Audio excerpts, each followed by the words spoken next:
अस्सलाम वालेकुम। आज की वीडियो में हम क्लास मैट्रिक केमिस्ट्री से chapter number 2 acid base and salt के एमसीक्यू सॉल्व करेंगे। तो फर्स्ट क्वेश्चन है corrosive effect on skin is cause by.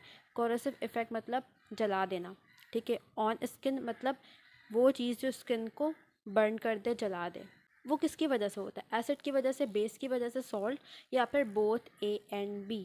तो इसका राइट ऑप्शन क्या होगा? Both A and B. देखो तुम्हारी बुक में सिर्फ एसिड के बारे में लिखा हुआ है कि एसिड आर कोरोसिव्स, ठीक है, कि एसिड का कोरोसिव इफेक्ट है, लेकिन बेस का भी कोरोसिव इफेक्ट होता है, क्योंकि जो स्ट्रॉन्ग अल्कलीज होते हैं उनके पास भी ये प्रॉपर्टी है कि वो स्किन बर्न कर सकते हैं, ठीक है। हम मेन कोरोसिव की हेडिंग के अंदर ही एसिड्स को भी डिस्कस करते हैं और बेस को भी डिस्कस करते हैं। तो दोनों का इफेक्ट कोरोसिव होता है, लेकिन हमारी बुक में सिर्फ एसिड के बारे में लिखा है। जब ऑप्शन है बोथ ए एंड बी, तो हम राइट ऑप्शन चूज़ करेंगे।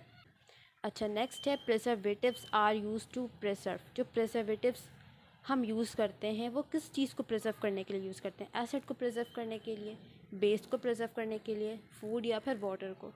तो प्रिजर्वेटिव्स हम फूड में डालते हैं ताकि हमारा फूड ख़राब ना हो, वो प्रिजर्व हो जाए।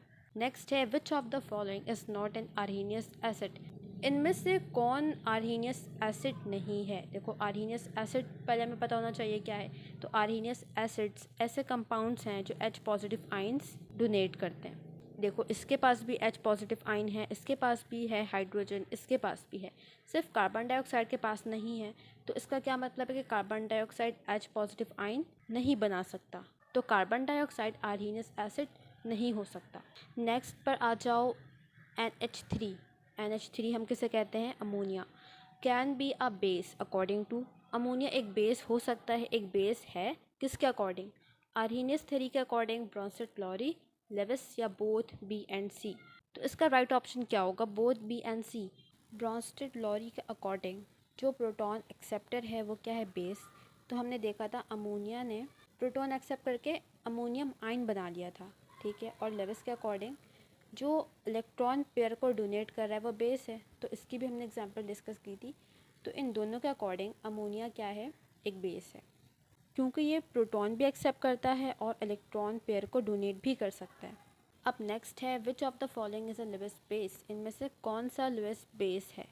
लेविस बेस हम किसे कहेंगे? जो इलेक्ट्रॉन पेयर डोनेट कर सकता हो, ठीक है। इसमें HCl और HNO3 ये क्या है? एसिड्स। तो इस ऑप्शन को तो हम पहले ही कैंसिल कर देंगे। अब हमारे पास रहता है साइनाइड आयन और एल्युमिनियम क्लोराइड।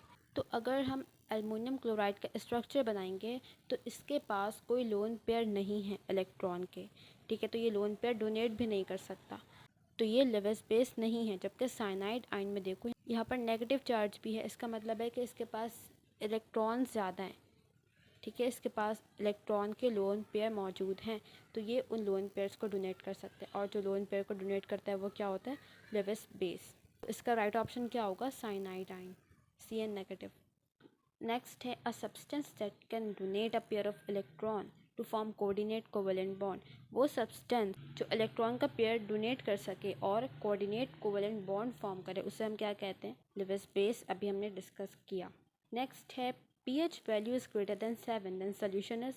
pH की वैल्यू 7 से ज़्यादा है तो सॉल्यूशन हमारा कैसा होगा? एसिडिक होगा, बेसिक, एम्फोटेरिक, या न्यूट्रल।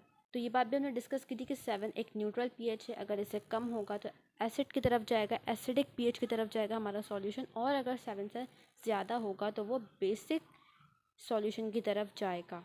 तो इसका राइट ऑप्शन क्या होगा? बेसिक। एम्फोटेरिक हम कहते हैं ड्यूअल नेचर, ठीक है, मतलब एसिड भी और बेस भी, कभी एसिड की तरह बिहेव करे, कभी बेस की तरह।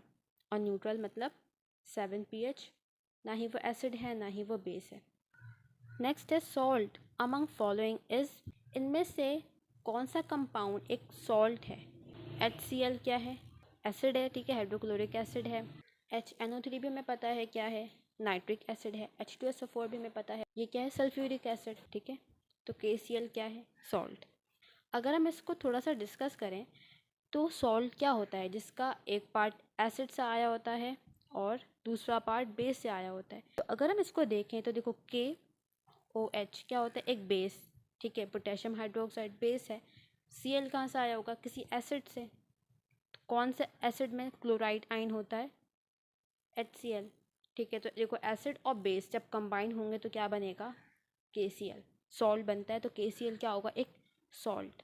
नेक्स्ट है substances that react with both acid और बेस। ऐसे सब्सटेंस जो एसिड और बेस दोनों से रिएक्ट कर सके उन्हें हम क्या कहेंगे, conjugate acid, conjugate base, amphoteric substance. हमने अभी कुछ देर पहले डिस्कस किया amphoteric means both acidic and bases. तो ऐसे सब्सटेंस जो दोनों से रिएक्ट कर सके उन्हें हम क्या कहते हैं, एम्फोटेरिक सब्सटेंसेस। अच्छा, अब लास्ट है the reaction of acid and base to form salt and water. ऐसा रिएक्शन जिसमें एसिड और बेस रिएक्ट करें और प्रोडक्ट में हमें सॉल्ट और वाटर मिले, उस रिएक्शन को हम क्या कहते हैं, hydration, neutralisation, hydrolysis, both A and C। तो इसका राइट ऑप्शन है न्यूट्रलाइजेशन। तो यहाँ पर हमारे चैप्टर नंबर 2 के MCQs कंप्लीट होते हैं। कोई भी क्वेरी हो तो you can ask in the comment section.